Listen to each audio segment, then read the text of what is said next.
National Broadcasting Company and its affiliated stations present The Pacific Story.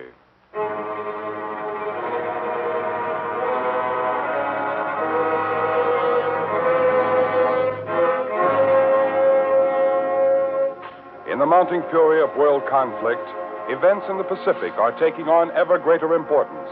Here is the story of the Pacific and the millions of people who live around this greatest sea. The drama of the peoples whose destiny is at stake in the Pacific War. Here, as another public service, is the tale of the war in the Pacific and its meaning to us and to the generations to come.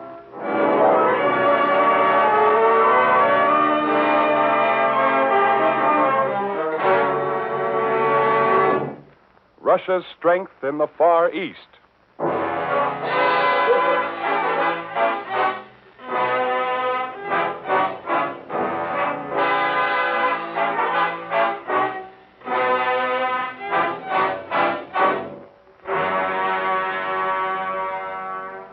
The Far East is a mighty outpost of Soviet power. We must strengthen it by all possible means. This was the Russian view in 1931. In this is a clue to the Russian strength, which today is concentrated in Soviet Asia, that great area between the Urals and the Pacific, which is larger than European Russia and the United States combined.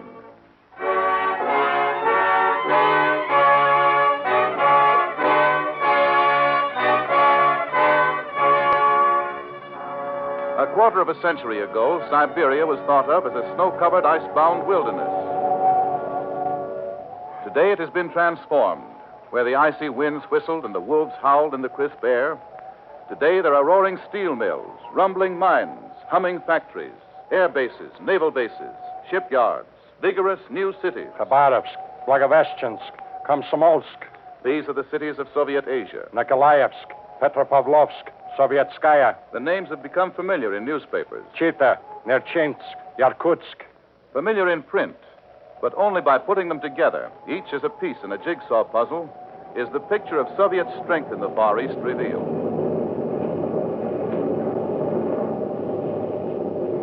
North of the Amur River, flights of Russian planes maneuver overhead.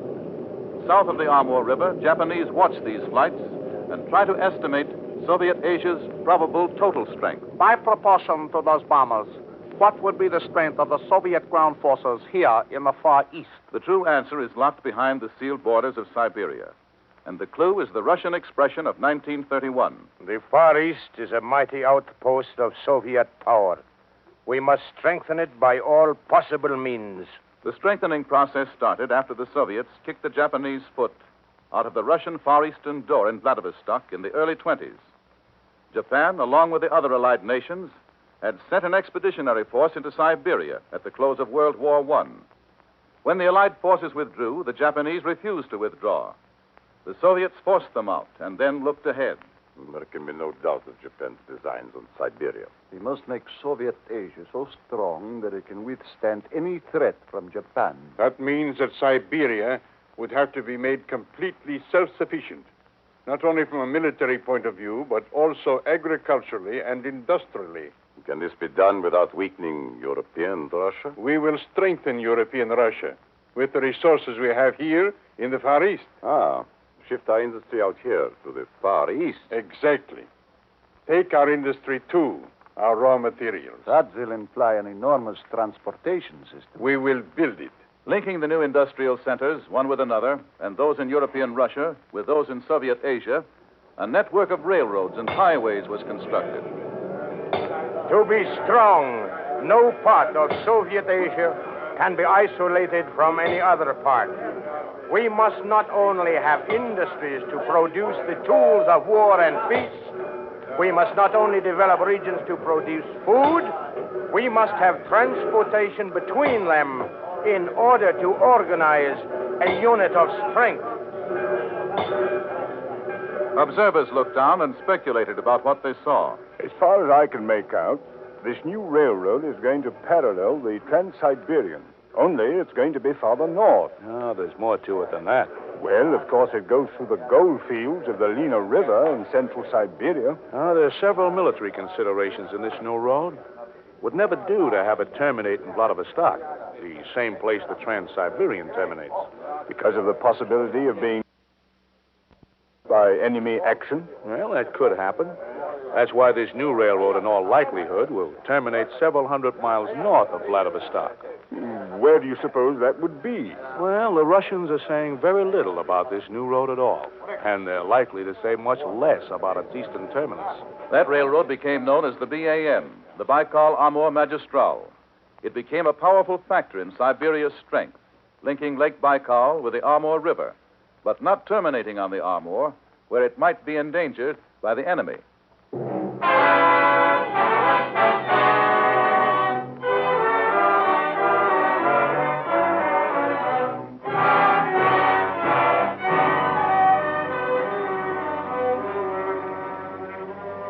After the Japanese seized Manchuria and looked across the Amur to Soviet Asia, the Russians knew well that it would be only a matter of time until there was a showdown between them. They strove to prepare themselves against this time. Cities rose out of the wilderness in the regions of Siberia where the resources were rich and along the routes of transportation.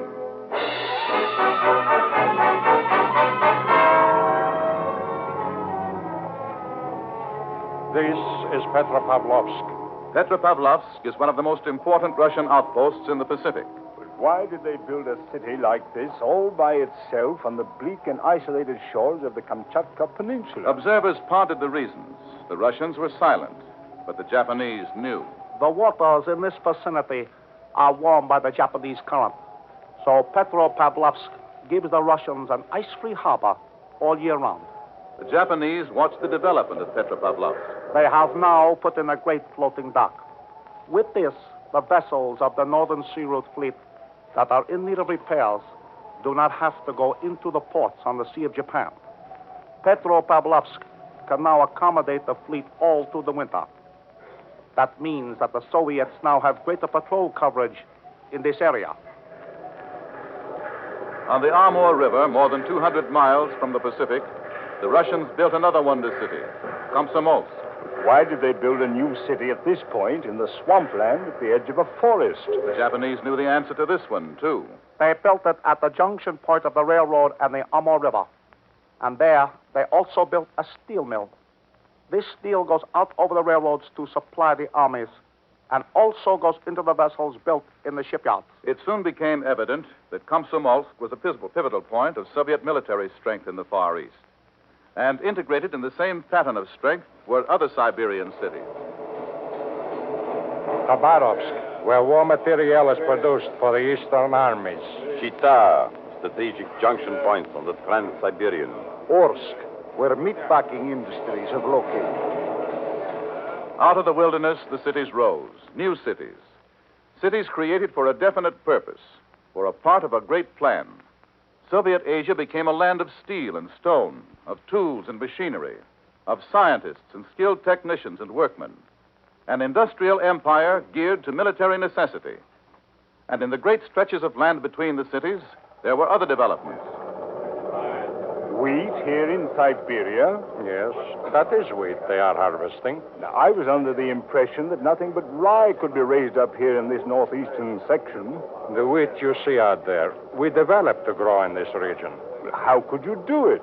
As most other things are done. By applying ourselves to the task that must be done. Uh-huh. And are you satisfied with the results? We are no longer importers of wheat. Now we are exporters. That's a remarkable development. We have also developed vegetables that will grow in the same way. Vegetables? As far north as this? Yes, and even north of here. You see, Soviet Asia must be able to feed herself. That was part of the plan, too. Food to feed the workers and the soldiers. Mines to supply the metals. Blast furnaces to smelt it. Industries to shape it into the implements of war and peace. And weapons for men. The Soviets are building a new and powerful autonomous army in Siberia. The Japanese knew this, and they knew one other thing. One of the important leaders of this new army is Marshal Vasily Blucher. Who is this mysterious military man who is organizing your forces here in Soviet Asia? Whom can you mean? This Marshal Blucher. I know very little of him. Uh-huh. Well, what has he done? What is his background? No one seems to know, except, of course, that he was active during the time the Allies had their expeditionary forces in Vladivostok. An army was rising in the bleak regions of Siberia. But who was leading it and what its strength was, these were only half-real realities. But it was clear by the late 30s that soon there would be a showdown on the Manchurian-Siberian border.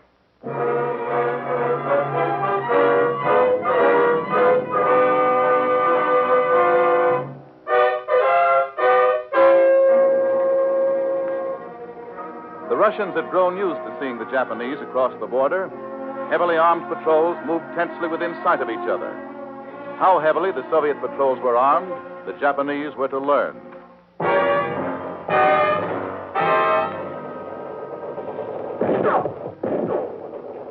Lieutenant Kazanov, we are being attacked by the Japanese. How great is their strength? We are heavily outnumbered. Return their fire according to Plan B. Plan B, yes, sir. Return fire, 1B. Return fire, 1B.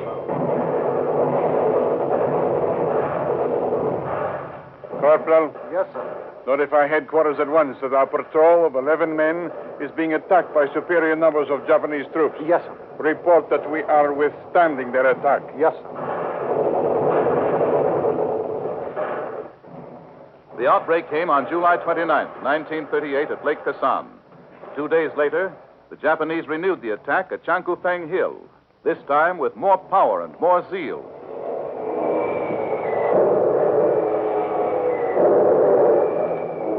Ranking Russian officers observed the attack.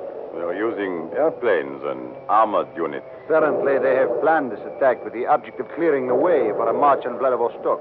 It may be just a probing thrust to determine our strength at this point. It appears that it is an assault in force for this section. Huh. They have something to learn.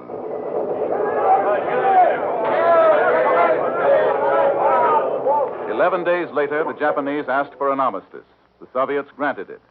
Not a single Japanese soldier was left on Soviet soil, and the Japanese crawled back to their side of the border to lick their wounds. Major Hirobare, why was your infantry battalion repulsed? Sir, it was their tanks.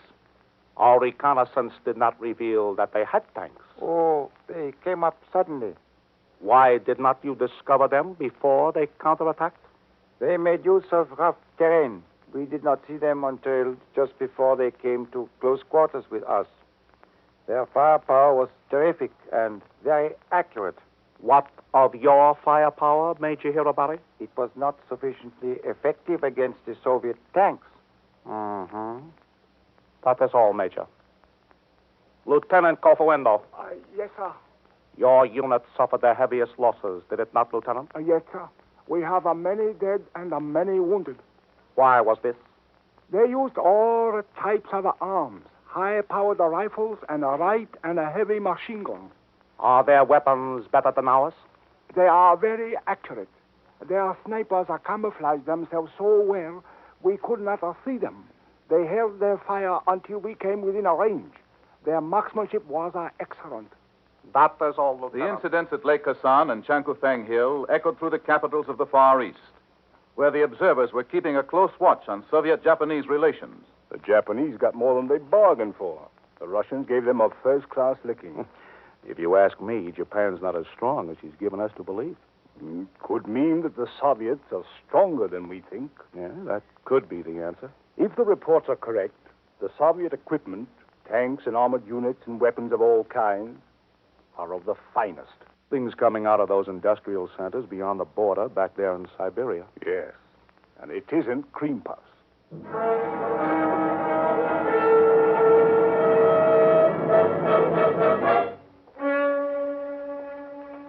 What happened at Lake Khasan and Chankufeng Hill gave the high commands of nations all over the world an inkling of Soviet military power. It gave Japan more than that. Japan's eyes were opened. It was clear that Soviet Asia was indeed building up a strong military machine, an autonomous machine powerful enough to hold its own and more against any aggressor in the Pacific.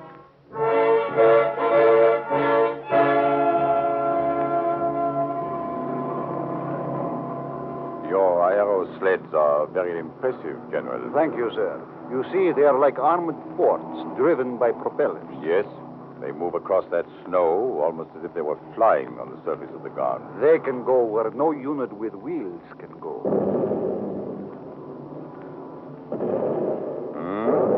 What of their marksmanship while they're in motion? It is of the highest order. You see, the aero sleds maneuver very smoothly. Down over the snowbound terrain, the Soviet aero sleds came, their cannon barking. Painted white, they were almost indiscernible against the snow-covered background.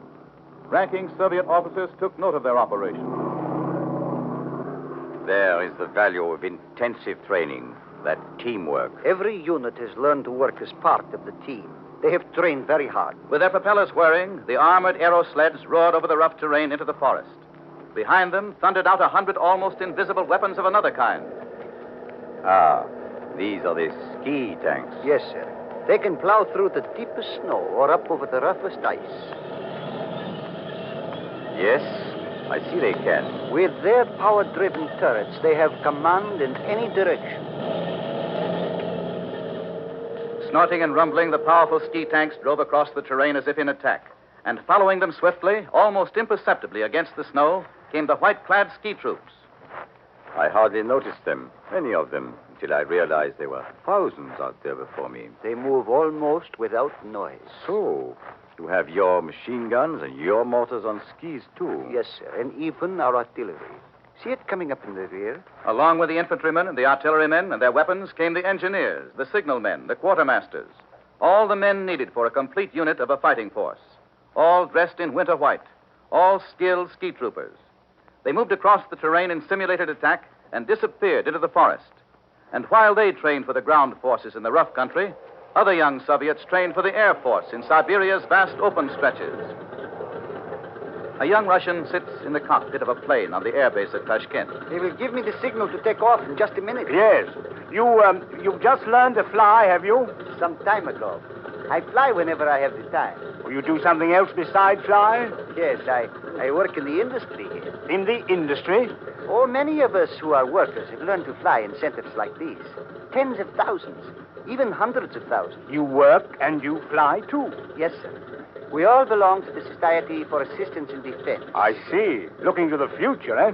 We must be ready. Well, tell me, what is this Society for Assistance in Defense? Well, as I said, hundreds of thousands of us belong to it. It is an organization with members in every part of Soviet Asia. Soviet Asia's a big place. We have members in the most isolated villages. We are all working for the same thing. I see. Well, tell me, how do you... Oh, sorry. This is my signal to take off. Excuse me. Oh, sure.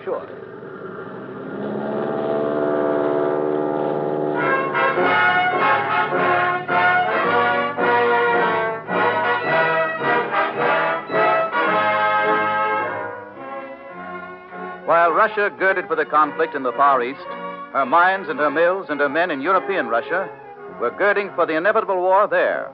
From nothing, she had created a powerful independent military machine in Asia. And in 1941, though she was not yet in the war, the flames of the conflict had reached her borders in both the West and the East.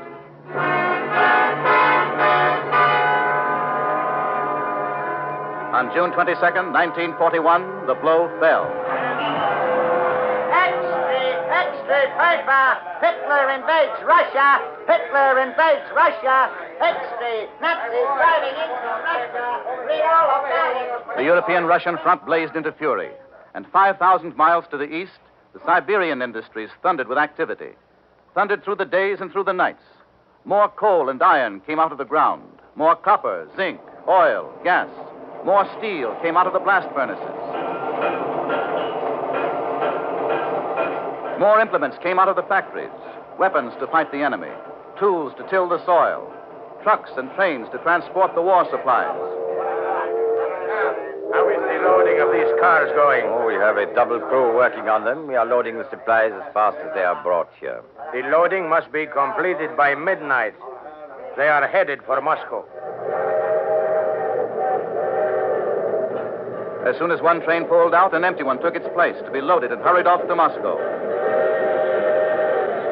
I'm on to Moscow! Here line to Moscow! sang a song of steel between the humming cities of Siberia.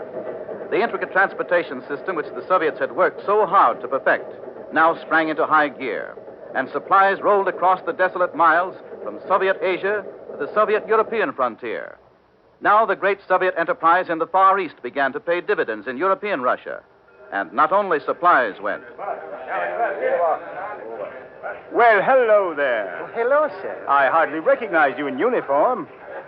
You're going to fly on the Western Front, are you? Yes, sir. Now all the training I have had will begin to count. Yes. Are all these men with you from the base at Tashkent? No, sir. All of them are not flyers. They are troops of every kind. Infantrymen, tank men, artillerymen, even parachute troops. They have been trained in many places in Soviet Asia. Well, you're a vigorous-looking lot.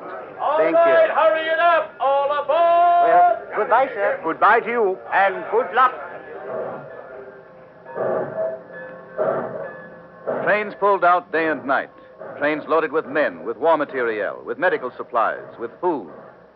No nation knew how much supplies or how many men were shipped from the Far East to the Western Front, but all wondered if enough was sent to weaken Soviet Asia. Most of all, Japan wondered.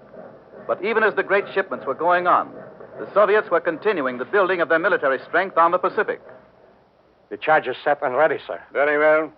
Give the warning. Stand clear back there. Stand clear. Set off the blast. Yes, sir. It will take one more blast here. Will we have time before dawn? It is almost daylight now, sir. We must finish before dawn. But the ground is frozen hard. We cannot dig into it to set the charge. Shoot through the ice with your rifles, right down alongside the hill. Yes, sir. Stand clear over there. Did you make a hole big enough? Yes, sir. Hear it? You see? Yes. Now plant your sticks of dynamite there and clamp them down. Yes, sir. Throughout the night, the crews worked, excavating with dynamite where they could not excavate with machines. And into the excavations went structural steel and numberless tons of cement.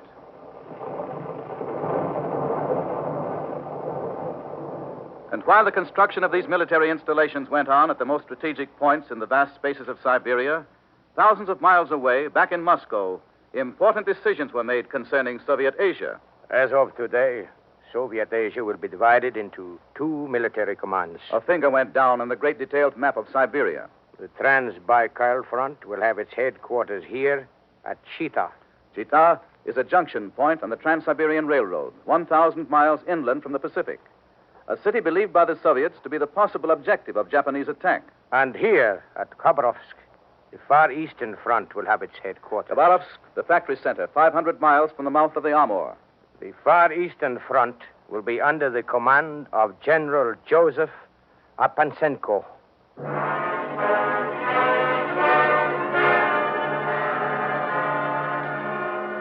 Nearest to the Japanese holdings was the command of General Apansenko, and the Japanese knew him well. No love lost between him and the Japanese. They understood his language of talking with deeds rather than with words, and nothing he did was lost upon them.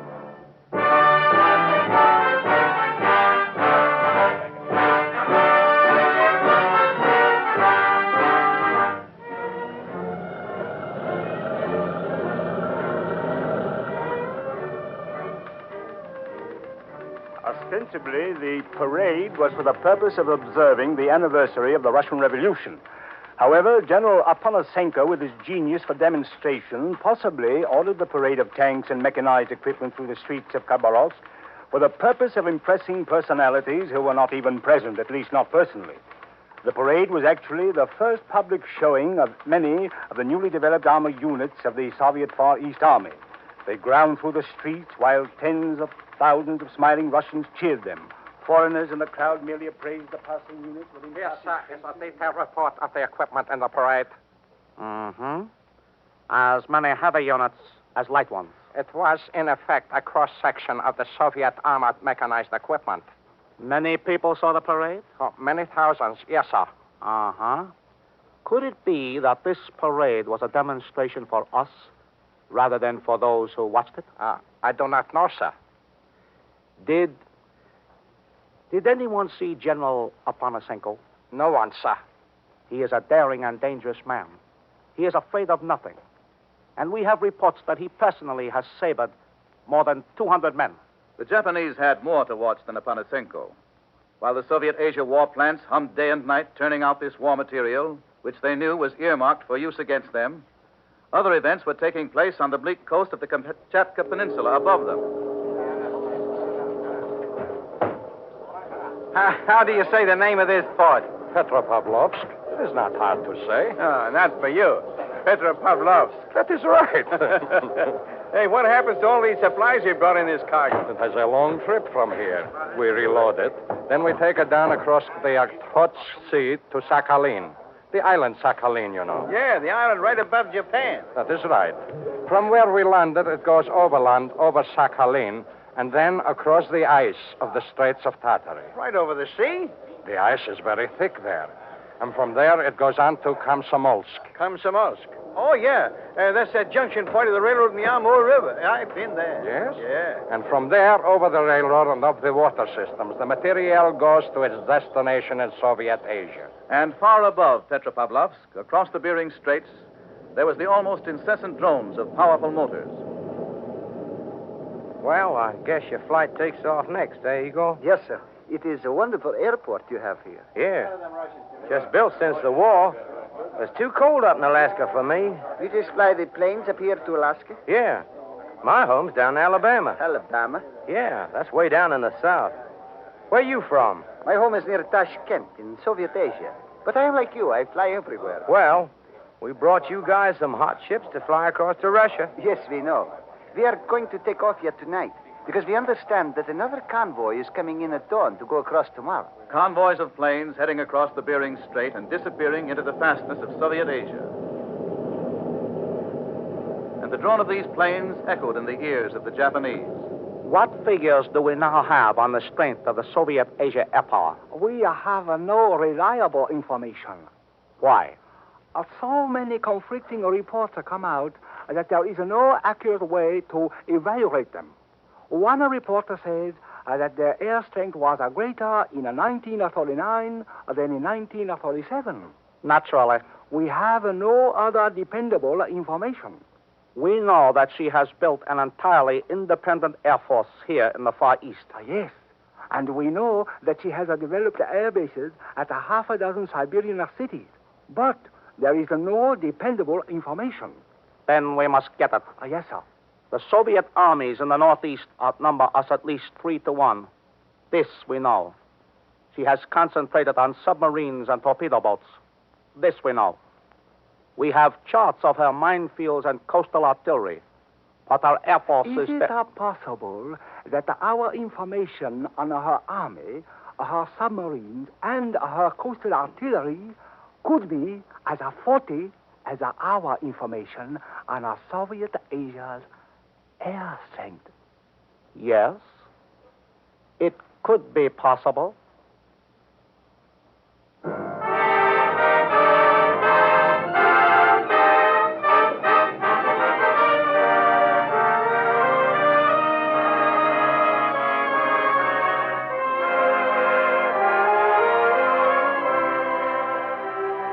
You have been listening to The Pacific Story, presented by the National Broadcasting Company and its affiliated independent stations as a public service to clarify events in the Pacific and to make understandable the cross currents of life in the Pacific Basin. For a reprint of this Pacific Story program, send 10 cents in stamps or coin to University of California Press, Berkeley, California. To repeat, for a reprint of this Pacific Story program, send 10 cents in stamps or coin to University of California Press, Berkeley, California.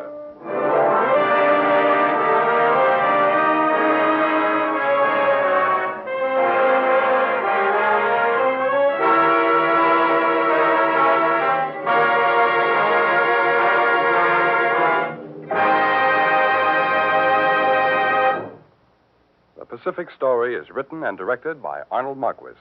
The original musical score was composed and conducted by Thomas Peluso. Your narrator, Gayne Whitman.